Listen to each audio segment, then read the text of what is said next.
Salut! Lilith, la toute première femme, entre mythe et astrologie. Voilà le thème qu'ont développé Sandrine Montagné et Michel Janton au cours de leur conférence qui a eu lieu le 2 octobre dernier à la librairie de Rhin à Lyon. Et j'en profite pour saluer Anne, la responsable de la librairie. Dans cette vidéo, nous allons voir la première partie de la conférence au cours de laquelle Sandrine Montagné nous présente le mythe de Lilith. Bien évidemment, nous programmerons la deuxième partie durant laquelle Michel Janton nous parle astrologie et la Lilith, c'est la lune noire. Petit potin galactique. Dans 15 jours, nous avons programmé une interview de Sandrine Montagné qui nous permettra de creuser encore davantage le mythe de Lilith et de remonter dans les sources hébraïques et sumériennes. Si vous avez des questions, vous pouvez les poster sous cette vidéo et je me ferai votre ambassadeur. Je poserai vos questions à Sandrine Montagné durant l'interview.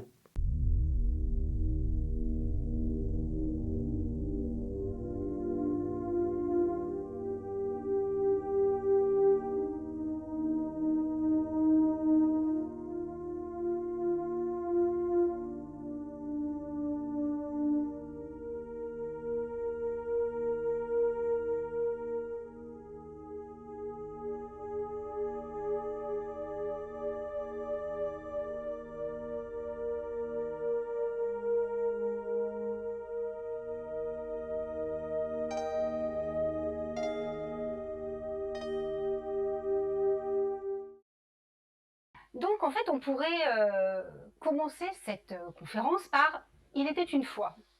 Parce qu'on va s'appuyer sur une histoire. Il était une fois Lilith. Mais quand même, avant de commencer par cette histoire, on va quand même s'appuyer sur quelque chose d'un tout petit peu plus tangible, c'est-à-dire la Genèse. Donc, dans la Bible, on a au tout début de la Genèse cette phrase.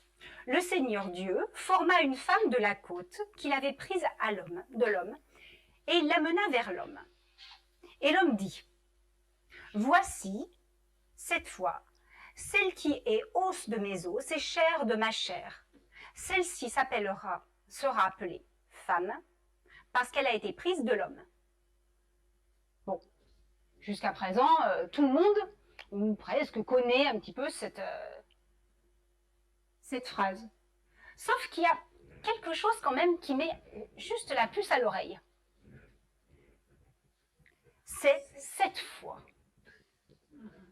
Tiens, ça veut dire que si cette fois, il y a eu une fois précédente. Forcément. Donc, et c'est justement, juste par ces deux petits mots, par cette fois, que finalement, ça va nous entraîner sur les traces de Lilith. Parce que si ce n'est pas la première, c'est qu'il y a eu une fois avant, une première. Alors, une première Ève, ou alors cette fameuse Lilith. Juste pour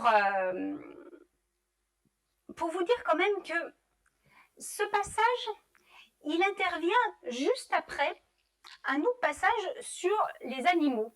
C'est-à-dire que Dieu a créé les animaux et voilà ce qu'il dit. Et Dieu qui avait formé du sol tous les animaux des champs et tous les oiseaux du ciel, les fit venir vers l'homme pour voir comment il les appellerait. Et que pour tout être vivant porta le nom que lui donnerait l'homme. Et l'homme donna des noms à tous les animaux domestiques, tous les oiseaux du ciel, tous les animaux des champs. Donc, Dieu donne une mission très très importante à l'homme, c'est-à-dire de nommer. Parce que quand on nomme, on fait exister. Quelqu'un qui n'est pas nommé n'existe pas, est anonyme en quelque part. C'est ça, privé de nom, anonyme. Et en fait, quand on reprend donc cette phrase, celle-ci sera appelée femme. Et c'est l'homme qui dit ça. L'homme dit, celle-ci sera appelée femme. C'est-à-dire que non seulement Dieu la crée de la côte, mais en plus, il demande à Adam de la baptiser, de la créer une deuxième fois, c'est-à-dire de la nommer, de la faire exister. Parce que jusqu'à présent, elle n'existait pas. Et d'ailleurs, un petit peu plus tard, au verset 3, 20, Adam donna à sa femme le nom d'Ève, parce qu'elle a été la mère de tous les êtres vivants. En fait, il la baptise 2 fois. La première fois en la nommant femme, par le genre, et une deuxième fois en lui donnant son prénom, en quelque part, Ève. Donc voilà. Alors quand même, si vous ne connaissez pas vraiment Lilith, moi je vais vous expliquer un petit peu qui elle est. Alors, il ne faut pas vous formaliser par rapport à l'histoire que je vais vous raconter, parce que vous allez voir qu'après, on a des versions un peu différentes, en fonction que c'est le Zohar ou le Talmud qui en parle. Alors, voici, je commence, il était une fois.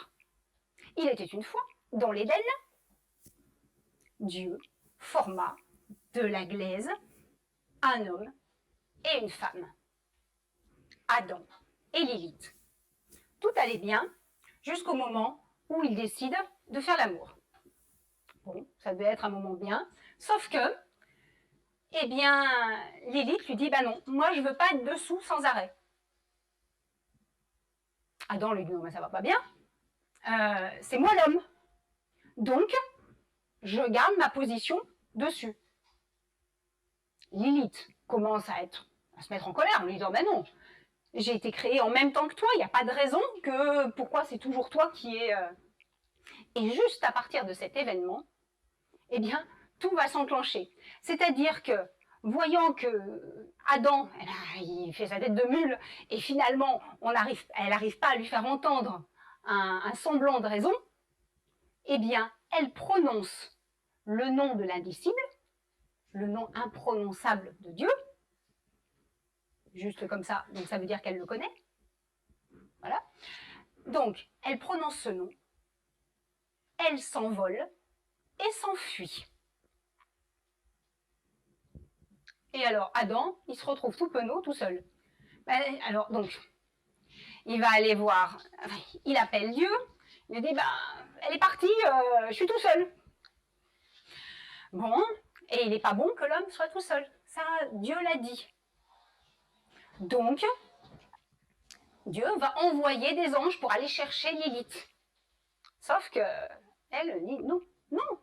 Étant donné qu'il est obtus, je ne reviens pas.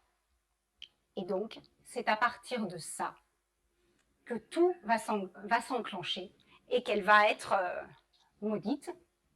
Et que, vous connaissez l'histoire, on revient à ça, c'est-à-dire que Dieu va créer Ève.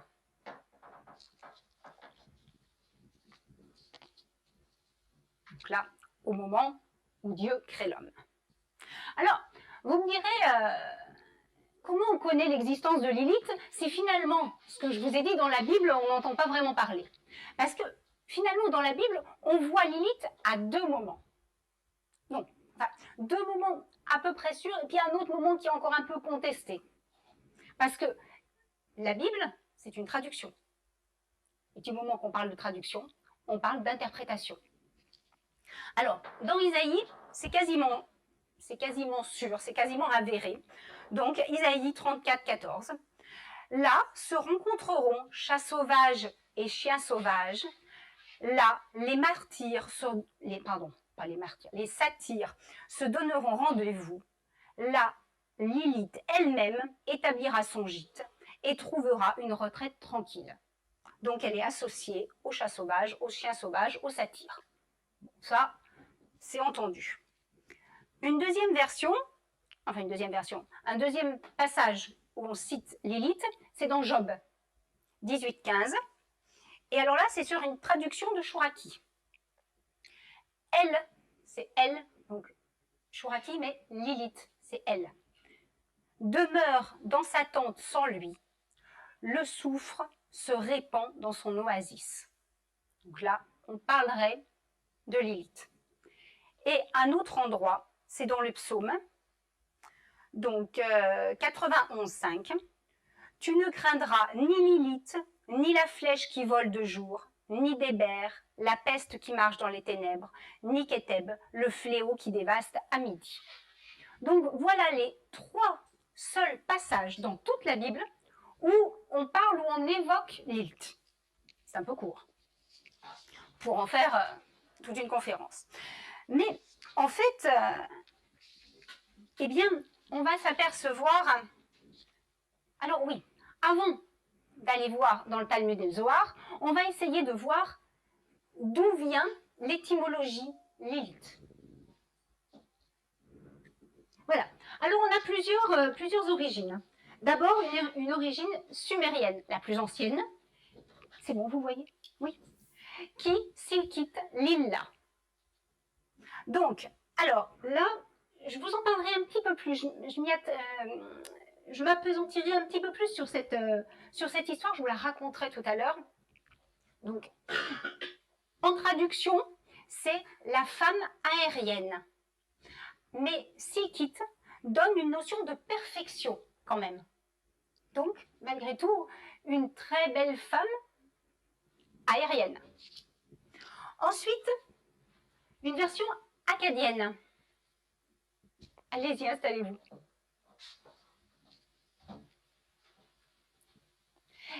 Lilitou. Alors, Lilitou, là on revient sur la même notion, c'est la femme du vent. L'île, toujours, étant le vent, le côté aérien. Ensuite, on a l'ulti, en assyrien, ou loulou. L'ulti, c'est une notion de lascivité, voilà. Et loulou, on va dire c'est du libertinage. Et en hébraïque, là c'est un peu plus, on va dire, contesté. Laïla, qui est la nuit, et Loua, qui semblerait être la gueule. Donc, il y a une association entre ces deux traductions. À savoir quand même qu'en hébreu, le terme de Lilith existe, c'est un prénom féminin, et qui signifie être féminin de la nuit, ou alors démon. Rien que ça. Lilith, en hébreu, c'est aussi le nom d'une chouette. Oui, effectivement, ou d'un chat huant. Oui, voilà. Tout à fait. On en parlera, voilà, parce qu'effectivement, étonnamment, on le retrouve. Oui. Alors, je vais revenir sur la version sumérienne. Merci. Alors, donc là, je vais vous parler donc du mythe d'Inanna et de l'arbre Loupoulou. Donc, qui est relaté dans une tablette de Gilgamesh. Donc, Gilgamesh, Endidur, et le séjour des morts ou les enfers. Donc ça date de 2000 avant Jésus-Christ, 1500 ans avant Jésus-Christ. Donc les tablettes, on les a retrouvées. Et étonnamment, on en a retrouvé à Ur, qui est un lieu où les Hébreux ont des racines. Donc, peut-être qu'on va pouvoir faire des liens comme ça. Alors, voici l'histoire. Il était une fois, on recommence, un petit arbre qui s'appelle donc Ulupu et qui croissait dans le jardin. Et un jour, avec le vent, donc il croît au bord de l'Euphrate, voilà. Et le vent, en fait, sauvage, va déraciner l'arbre et le faire tomber dans l'Euphrate. Inanna, la déesse, va reprendre l'arbre et le planter dans son jardin sacré. Avec, donc pour l'instant c'est un petit arbre, avec pour destination de s'en faire un trône et un lit. Là, elle prend soin de l'arbre, l'arbre croît, et quand il est bon, on va dire, à couper pour en faire un lit et son trône, elle s'aperçoit avec stupéfaction qu'il est habité. Il y a un serpent, il y a la sombre jeune fille Lilith, et il y a l'oiseau Anzu, qui est appelé aussi l'oiseau du tonnerre. Elle pleure, priant le serpent de partir, enfin les habitants de partir, sauf que bah non, ils n'ont pas du tout envie de partir. Elle s'adresse à son frère, donc son frère, c'est le soleil, et donc son frère, il a autre chose à faire. Donc c'est Gilgamesh, son autre frère, qui va se charger de faire déguerpir tout ce monde.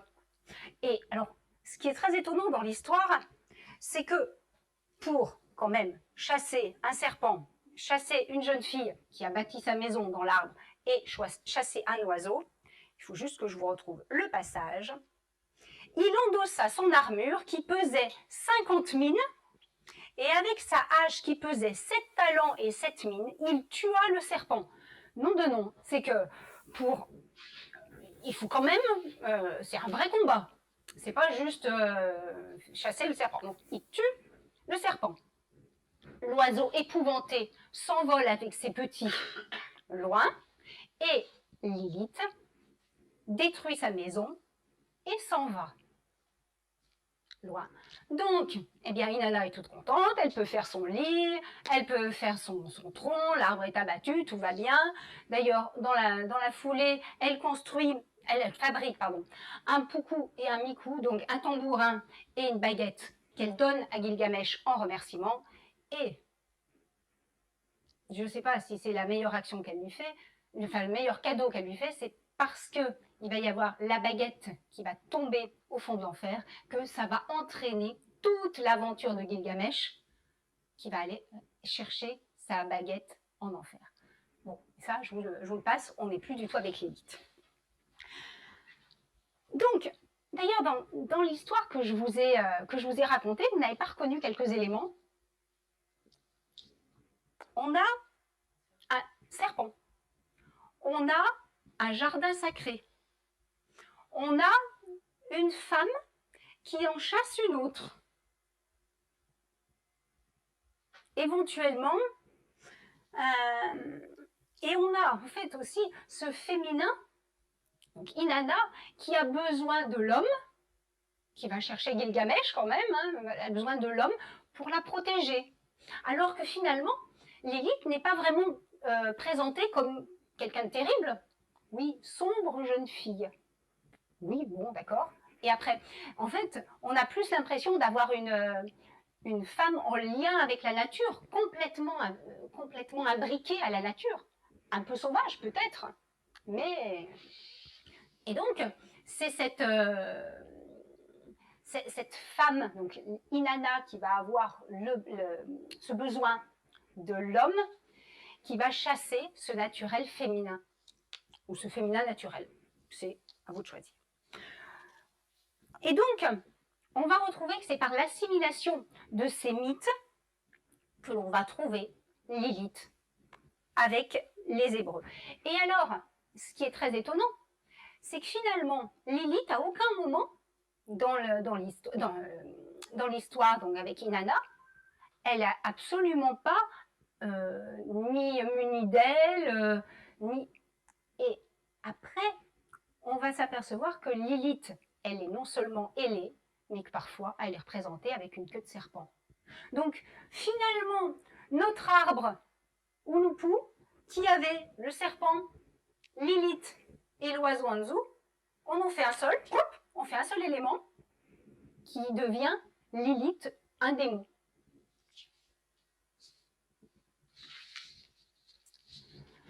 Donc, j'ai sans doute oublié de te faire passer les diapos. Oui, il y en avait en plus, s'il te plaît. Voilà. Je ne vais pas forcément commenter les diapositives, donc je vous ai mis tout ce qu'il y avait. Normalement, c'est en lien. Alors, donc cette présence un petit peu gênante finalement de Lilith, on la doit à quoi? Eh bien, on la doit au Talmud et au Zohar. On peut y aller. Parce qu'en fait, dans le Zohar, voilà ce qu'on va trouver. Et Dieu créa les grands monstres marins. Ainsi en fut-il du Léviathan et de sa femelle, et de chaque créature vivante qui rampe. Ainsi en fut-il de l'âme d'une créature qui rampe aux quatre coins du monde, à savoir Lilith. Après quoi, les eaux furent envahies par des êtres de son espèce. C'est l'eau qui les nourrit. Donc, on est au tout début de la création. On est à la création des eaux, des monstres marins. Donc, bien avant la création de l'homme. Et déjà, on a une notion de âme. Regardez. Et en fut-il l'âme d'une créature qui rampe aux quatre coins du monde, à savoir Lilith. Ça veut dire que pour l'instant, on n'a encore pas quelqu'un ou quelque chose d'incarné. On est juste sur une âme. Et donc, c'est les tréfonds, c'est toute l'intuition aussi qui vient des eaux souterraines, qui vient des eaux archaïques. Et alors, la suite de l'histoire est intéressante. Je vais vous la lire, c'est un peu long. Remarquez que dans l'abîme d'en haut existe une femelle qui est la plus terrible de tous les mauvais esprits. Elle porte le nom de Lilith. Et elle fut la première à se présenter à Adam. Donc là, on revient sur la notion d'esprit. Il n'y a pas d'incarnation. Lorsqu'Adam fut créé et que son corps fut achevé, 1000 esprits du côté gauche accoururent. 1000 esprits néfastes du côté gauche. Et chacun voulait le pénétrer, mais n'y parvenait pas. Dieu les chassa. Adam, en attendant, était couché par terre, le corps dépourvu d'esprit et le visage jaune. Il fait envie. Et tous les esprits faisaient cercle autour de lui. À cet instant, une nuée descendit et repoussa les esprits. Donc Dieu chasse les esprits. Là, jusque-là, ça va bien. C'est à ce moment que Dieu dit que la terre produise des animaux vivants. La femelle conçut du mâle et enfanta l'esprit d'Adam, composé des deux côtés de manière convenable. C'est pourquoi l'Écriture dit « Et il souffla dans les narines l'âme vivante. » Lorsqu'Adam se leva, il avait la femelle unie à lui, l'âme sainte. Séjournait tantôt du côté mâle, tantôt du côté femelle, et elle suffisait à sa besogne, attendu qu'elle émane elle-même des deux côtés, du mâle et de la femelle. Lorsque Dieu créa l'homme, celui-ci était parfait, ainsi qu'il est écrit. Dieu fit l'homme parfait. Il le forma, mâle et femelle, et la femelle comprise dans le mâle. Donc, on a l'androgyne. Dieu crée un être androgyne. Soit. Donc, Dieu a créé Adam, il l'a formé, il n'était pas très vivace. L'esprit de Lilith est entré en lui, qui lui a donné l'âme, donc qui l'a fait vivre véritablement. Et finalement, ça semble pas si mal. Quand on nous dit quand même, l'âme sainte séjournait tantôt du côté mâle, tantôt du côté femelle. Bon, tout va bien.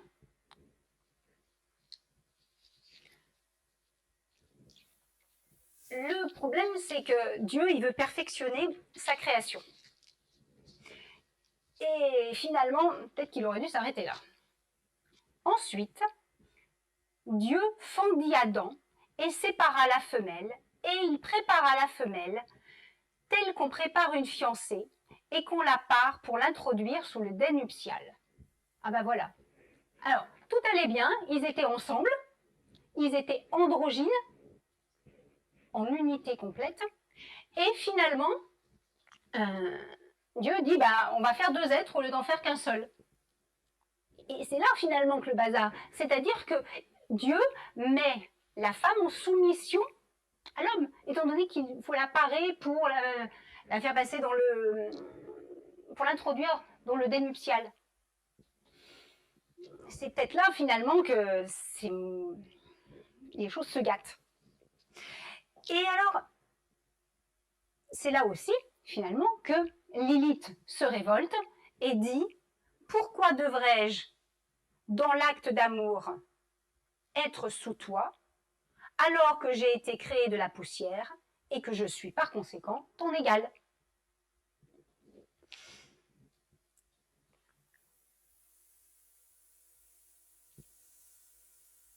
Alors, il y a quelque chose qui est intéressant, oui, par rapport à cette coupure. C'est qu'on retrouve chez Platon, dans le Banquet, cette notion aussi de séparation de l'homme et de la femme. C'est-à-dire qu'à l'origine, alors ça c'est Platon qui l'explique, qui l'explique, à l'origine, l'homme avec un grand H, l'humain, était fait de 4 bras, 4 jambes et une tête à 2 faces. Et Zeus, ayant peur de la puissance de l'homme, avec un grand H, de l'humain, coupe en deux, en laissant donc d'un côté le féminin, d'un côté le masculin, en disant, mais au moins comme ça les occupera, ils passeront leur vie à chercher l'âme sœur. Et là, finalement, on a quelque chose, je ne sais plus vraiment, oui, peut-être. Oh ben non, c'était bon, non mais c'est bien, ça va passer après. Voilà, donc, alors, comme je vous l'ai dit tout à l'heure, on a à un moment, Dieu donc essaye de rattraper donc Lilith qui s'est enfuie, et il envoie donc 3 anges, Sénoï, Sansenoï et Saminguelof. Et ces 3 anges, eh bien, essayent de la convaincre. Parce que finalement, comme Lilith refuse de se plier, elle s'oppose à l'ordre naturel des choses, à sa soumission de femme. Et alors, c'est dans l'alphabet de Ben Sira, qui a été écrit au 8e et 10e siècle, après Jésus-Christ, qu'on va avoir un petit peu plus d'éléments. On va me dire, c'est très tardif. Et là aussi, Ben Sira, il écrit cette histoire, en fait, pour sauver sa tête. Parce que Nabucodonosor lui dit, bien, toi qui es un sage, mon fils est malade, il faut que tu le soignes, ou autrement, je te coupe la tête. Bon, eh bien, donc, Ben Sira s'assoit, il crée une amulette, et c'est là, et il va expliquer donc à Nabucodonosor pourquoi cette amulette. En fait, elle fait appel donc aux anges, toujours les mêmes, qui sont des anges de la médecine, ça c'est ce qu'il explique. Et puis il lui dit, parce que dans la menace que Dieu fait peser sur Lilith, Dieu lui dit, si tu pars, eh bien 100 de tes enfants mourront chaque jour. Et les anges lui disent, sauf quand ils verront notre nom, ils seront protégés. Donc voilà pourquoi cette amulette. On l'a retrouvée il n'y a encore pas si longtemps. Et donc, c'est Adam et Ève dedans, dehors Lilith, Ève première. Donc là encore, on a bien cette notion que, ben oui, Lilith, elle est juste avant Ève.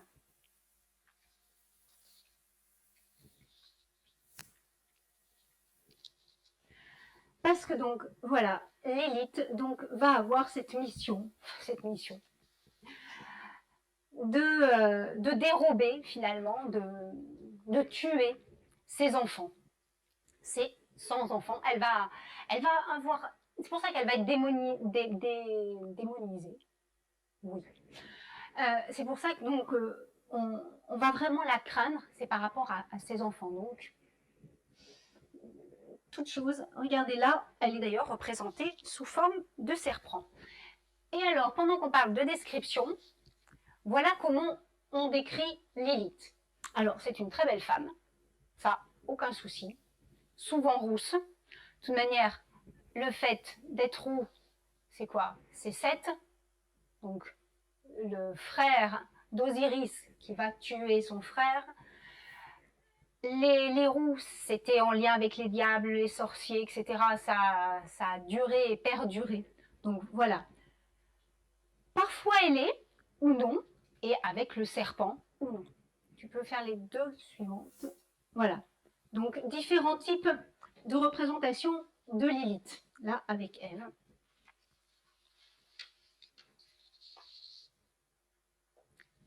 Et la suivante, s'il te plaît. Et donc, elle va endosser donc ce rôle de l'antimaternelle, de la femme fatale, qui fait peur aux hommes, et mais en même temps, il la désire secrètement. C'est la Lilith, elle est rejetée, donc on l'associe à la lune noire et à l'anti-lune.